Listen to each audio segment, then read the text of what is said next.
Okay, guys, so we're going to do Chapter 10 now, which is the agency chapter. So this chapter, one of the longer ones in the book, definitely one of the ones that's more important for test purposes as well. So in your textbook, this starts on page 265 here. So in this chapter, a lot of what we talk about kind of just revolves around differences between principals and agents.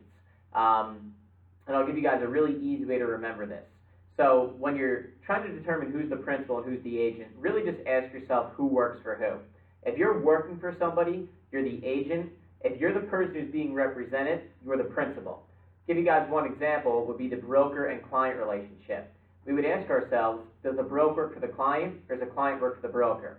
Well, we know that the broker works for the client, so in this case the broker is the agent and the client's the principal. But then, if we ask ourselves about the broker and salesperson relationship, ask ourselves again, who works for who? Does the broker work for the salesperson, or does the salesperson work for the broker? Well, now we know the salesperson works for the broker, so here the salesperson is the agent and the broker is the principal. So you can't just always say, well, the broker is always the agent or the salesperson is always the agent. It really comes down to who works for who. Whoever works for somebody is the agent, whoever's being represented is the principal. So the agent, they represent the principal in a fiduciary capacity. And that term, fiduciary capacity, just means position of trust. You're operating in a position of trust to represent your client's best interest. Now, when we talk about the broker and client relationship, we'll relate it to a buyer or seller. If your client is the seller, it's called taking a listing agreement. So the broker with the client who's the seller is a listing agreement. A broker with a client who's the buyer is called a buyer's agency agreement. So if you have a buyer sign a buyer's agency agreement with you, it's them promising to work with you and you only, to the point where if they do a deal through another brokerage firm, they would have to pay you the commission you would have been due on that sale. Now, the broker and salesperson relationship, again, we ask ourselves, does the broker work for the salesperson or salesperson work for the broker? Well, we know the salesperson works for the broker. Being that the salesperson works for the broker, what we have to then know about that is, what's the evidence of that? The evidence of that is what we call an employment agreement. So the employment agreement outlines two main things. Number one, your commission split, and number two, a promise that all commission will be paid out within 10 business days of receiving the funds. And the key word there is receiving the funds, not within 10 business days of closing, but rather within 10 business days of receiving the funds. So those are the two main ones. Again, the broker-client relationship and the broker and salesperson relationship.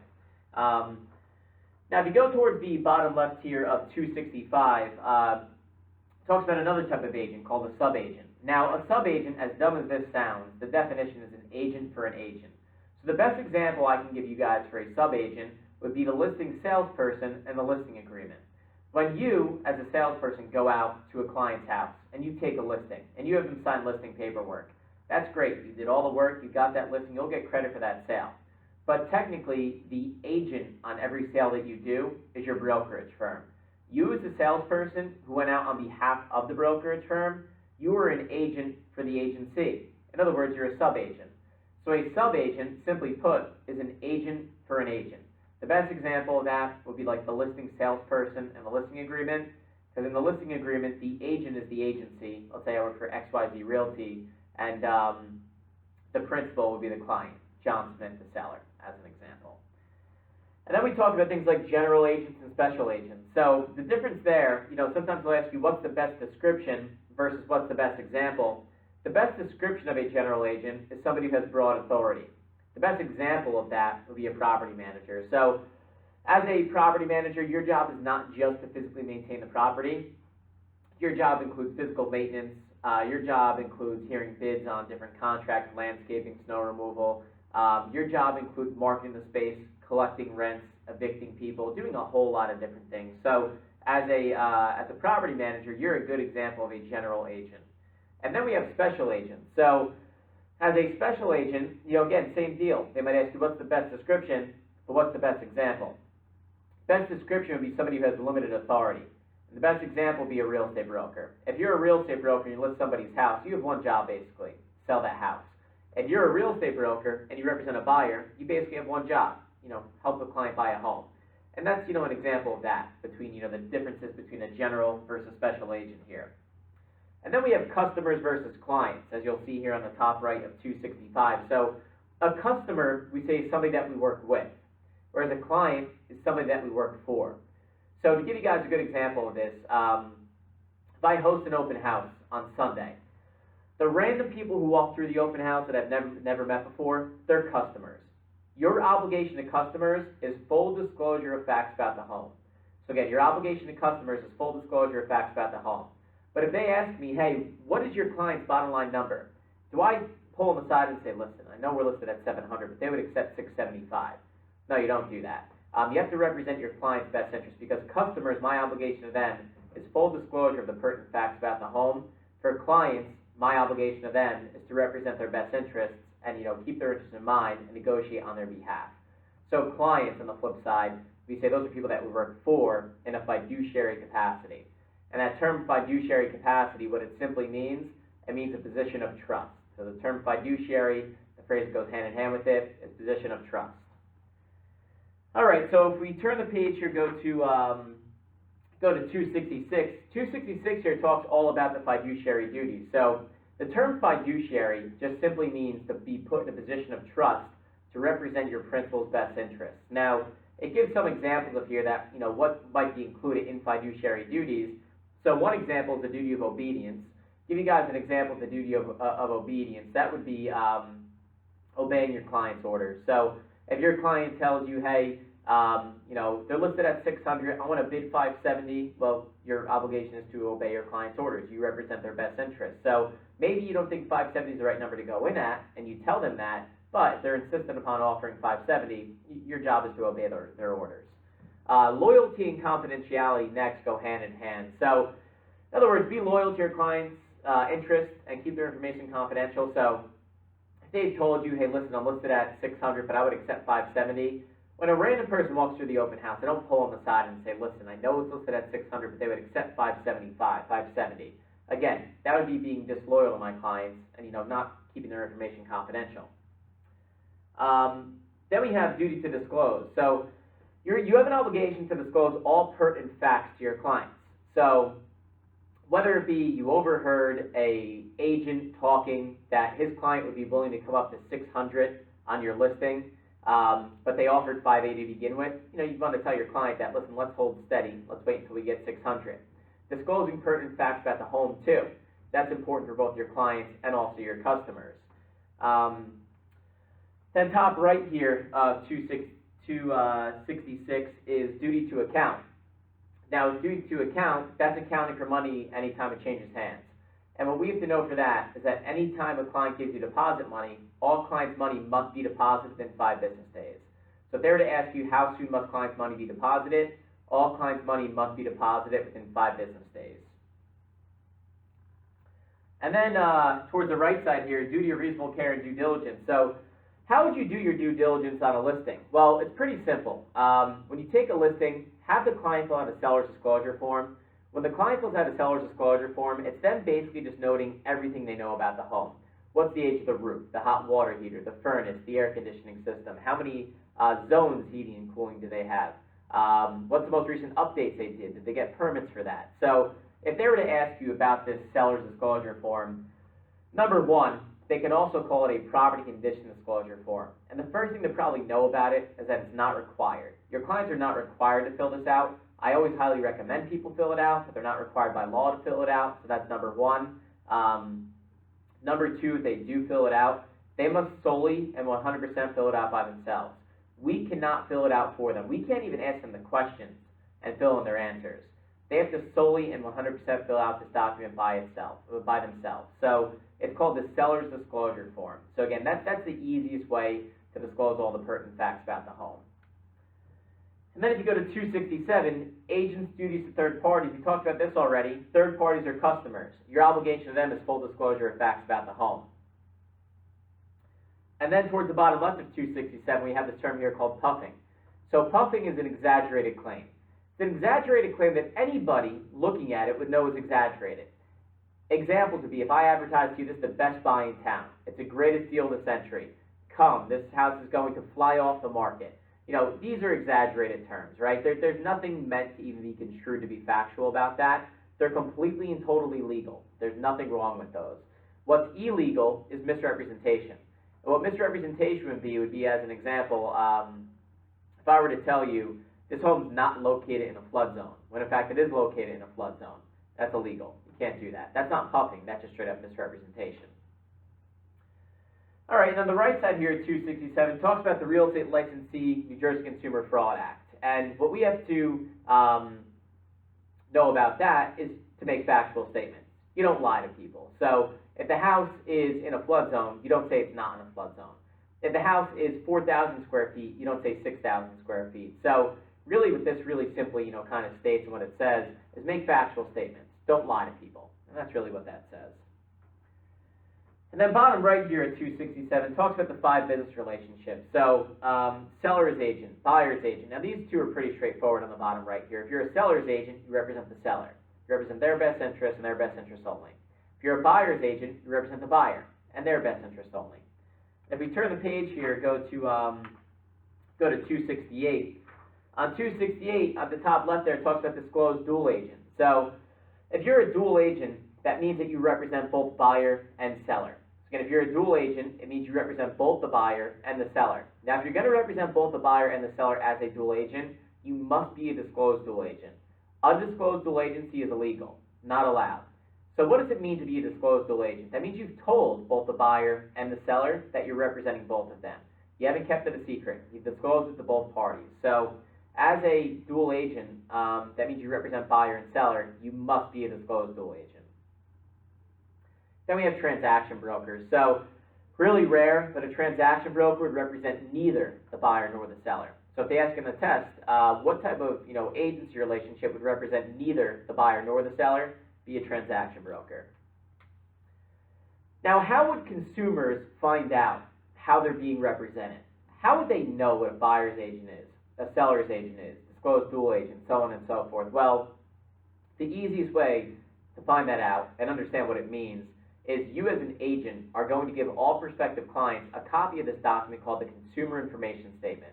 This Consumer Information Statement, basically what it does, it lays out to all prospective clients that you're dealing with the various ways which you could represent them by telling you what a buyer's agent is, a seller's agent, disclosed dual agent, transaction broker, so on and so forth. So it explains the various business relationships. Now, what we have to really know for this, for the Consumer Information Statement, is when must you give it to your clients. So you must give this document to your clients before discussing their financial ability to buy or sell or motivation for doing so.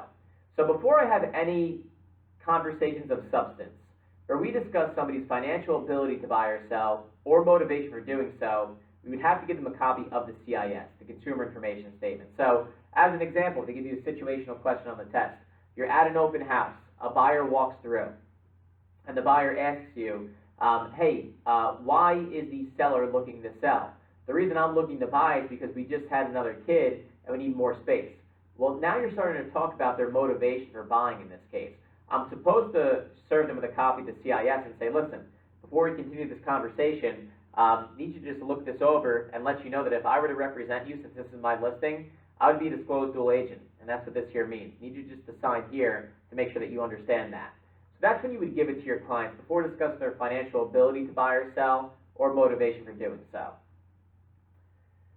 And then if we go to page 269 on the right side here, it talks about agents buying from the owner.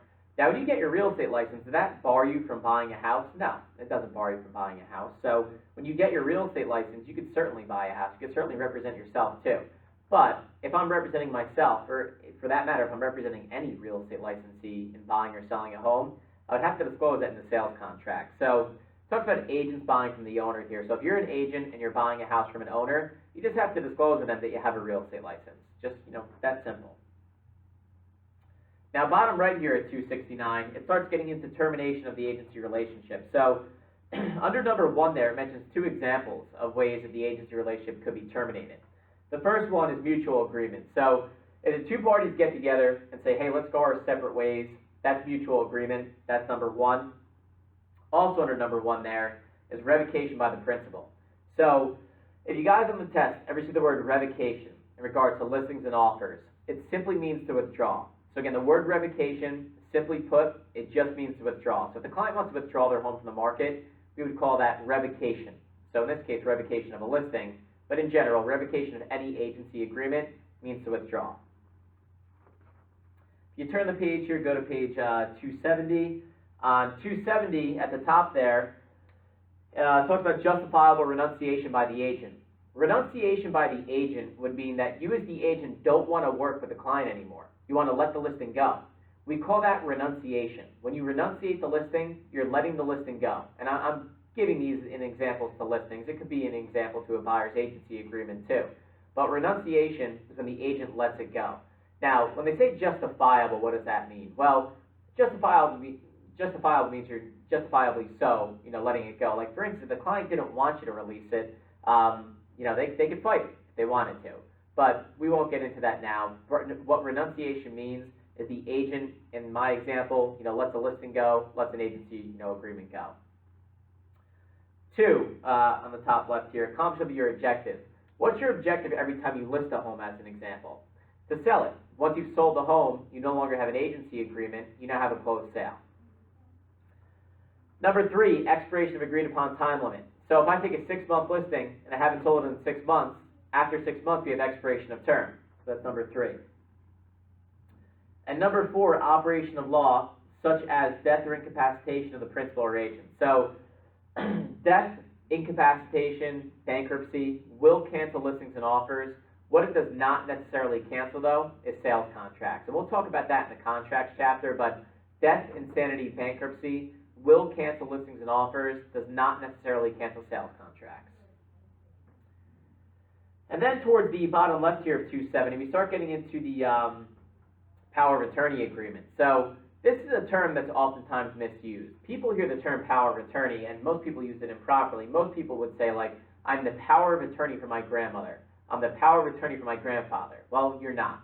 You're the attorney in fact for your grandmother. You're the attorney in fact for your grandfather. So the document that authorizes you to make decisions or sign documents on your grandmother's behalf, as an example, name of that document is called the power of attorney document. But the person named in that document to make the decisions or sign the documents on their principal's behalf, the name of that person is the attorney in fact.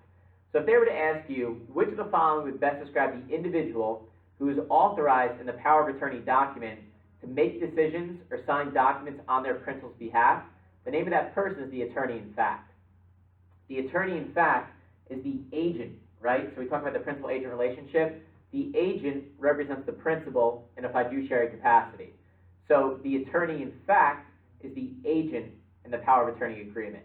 So they are the agent, and the person who they're making the decisions on their behalf, they're the principal. All right, and then on the right side here of 270, talks about broker compensation. So when has your compensation been earned technically? Well, from a technicality standpoint, you've earned your compensation when you bring together a buyer and seller at agreeable terms.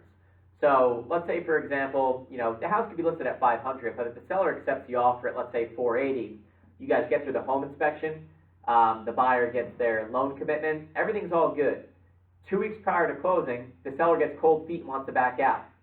They get cold feet and want to back out without any legal reason for doing so, they're in breach of contract. Now, not only could the buyer sue them for breach of contract, but the two brokerage firms could actually go after that seller for breach of contract and sue them to the commission they would have been due on that deal. Because those brokerage firms have technically earned their commission. They've brought together a buyer and seller at agreeable terms, and the seller backed out without having any legal grounds for doing so. So technically, the brokerage firms could sue the seller for the commission they would have been due on that sale because they've earned their commission at that point in time. Now we have the procuring cause, and I think if you get a question like this, it might be a situational style question. So procuring cause, what that means, you procured a buyer for the property. So as an example, I show a property on Monday, and on Wednesday, that buyer goes behind my back and does a deal through the listing agent. Well, in that case, I'm due my commission since I procured the buyer for the property and I show them on Monday. So the procuring cause is, as a situational example, if I bring somebody to a property on Monday, they go behind my back a couple days later and do a deal through a listing agent, I'm due my commission because I procured the buyer. I am the procuring cause in that case. So the procuring cause, definition-wise, we say it's either a series or an unbroken chain of events that leads to the consummation of a transaction. So if they were to ask you which of the following best describes either a series or an unbroken chain of events that leads to the consummation of a transaction, it's a procuring cause. And a good example of that, simply put, would be I show a house on Monday, that person goes behind my back to the deal through the listing agent on Wednesday, I'm due my commission through the procuring cause. And then on the left side here of 271, dispersion of commission. Well, we know that the only person you could ever accept commission from is just your employing broker. What we also have to know is how soon your employing broker would have to pay you out. Your employing broker must pay you all commissions due within 10 business days of receiving the funds. So if they were to ask you how soon must your employing broker pay you out, your employing broker must pay you within 10 business days of receiving the funds. Let's see, advising sellers and purchasers. So obviously, we represent our client's best interest in a fiduciary capacity, in that principal-agent relationship. But the customers, the random third parties, what's our obligation to them? Our obligation to them is full disclosure of facts. So if they were to ask you the differences between the two, again, clients and customers, clients, we represent them in a fiduciary capacity. We represent their best interest. Customers, our obligation to them is full disclosure of facts about the home. Then on the right side here, it talks about employees versus independent contractors. So as a real estate licensee, you are going to be an employee. So as a real estate salesperson, you're going to be an independent contractor. So reverse that, you're going to be an independent contractor. So as an independent contractor, you're free and clear to set your own schedule, make your own hours, come as you want, leave as you want. You're basically allowed to do whatever you want as long as you're operating within the license law framework. Your broker cannot, because this is what I think is important for test purposes, your broker cannot require your mandatory attendance at anything. No mandatory office meetings, no mandatory office functions, no mandatory office events, no mandatory number of phone calls you make per week, no mandatory number of homes you show per week, so on and so forth. So as an independent contractor, you are free and clear to set your own schedule, make your own hours, come as you want, leave as you want, do whatever you want basically, because you're an independent contractor, not an employee. If you were an employee, they could require you be there for a set number of hours per week, set a schedule for you, set this for you, set that for you, so on and so forth. So again, you are an independent contractor. And if we turn the page here, it goes over unlicensed assistants. Now, on this video, I'm not going to go through all the bullet points with you because you guys have this in your book on page 272. I'll just make it simple on the video. What an unlicensed assistant can do, they can basically do anything paperwork related, even going as far as drawing sales contracts for the agent who they're working for. Now, they can draw the sales contract, meaning filling in the blanks and whatnot, but the licensee would have to look over that sales contract, make sure everything was filled out properly, and then they would sign off on it as a salesperson, as a licensee. So unlicensed assistants can do anything paperwork related, even going as far as drawing a sales contract. What they cannot do, though, they cannot directly deal with clients. They can't show homes. They can't host open houses. They can't go to home inspections. They can't go on listing appointments. They can't solicit for business. Even if somebody calls the office and says, hey, I see you guys have that house for sale at 123 Main Street, saw the for sale sign, just want to know what the price was. They can't even answer that question. They can't directly deal with clients. Again, what they can do, anything paperwork related, they cannot directly deal with clients, though. And then on 273, talks here about the Sherman Antitrust Act. If they ever ask you about this act, and we go over this in other chapters too, it's an act that's in place to prevent any non-competitive or anti-competitive business practices. So if they were to ask you what act prevents any non-competitive or anti-competitive business practices, we would call it the Sherman Antitrust Act. So again, the Sherman Antitrust Act, what that prevents is any non-competitive or anti-competitive business practices. And then we have errors and omission insurance here on the right side of 273. So it's a special type of insurance that your broker takes out that would protect you in cases of uninformed misrepresentation. So if they were to ask you what type of insurance would cover a licensee in the case of uninformed misrepresentation, errors and omission insurance, and what uninformed misrepresentation would be, it would be if I lie about a fact that I have no guilty knowledge of. So to give you an example for that, let's say, for example, I take a listing and I ask the seller, have you ever gotten water in your basement before? And the guy says, no, never got water before. Home inspection gets done. It shows there clearly was water down there before, and the seller later admits that they lied to me. If the buyer tries to sue me for misrepresentation and sue my brokerage firm, E&O would cover us, because that's uninformed misrepresentation. E&O does not cover you, though, in cases of informed misrepresentation. In other words, it doesn't cover me in cases where I knowingly lied about something. So if the seller told me, basement's gotten water, just don't tell anybody, I say, sure, no problem. And I lie to everybody. I tell everybody there's never been water in that basement before. And it's proven that I lied about that. They could prove that I lied about that. That's informed misrepresentation. I lied about a fact that I knew I was lying about. E&O would not cover me. E&O covers you in cases of uninformed misrepresentation. That's E&O, errors and omission insurance. So that does it here for Chapter 10. The next page just goes over some examples on 274. So we're going to finish up here for Chapter 10. So this video is about 26 minutes long. Again, just recapping the important stuff from Chapter 10 here. So as always, you guys have any questions, feel free to email me. My email is kylekovats@gmail.com. Thank you.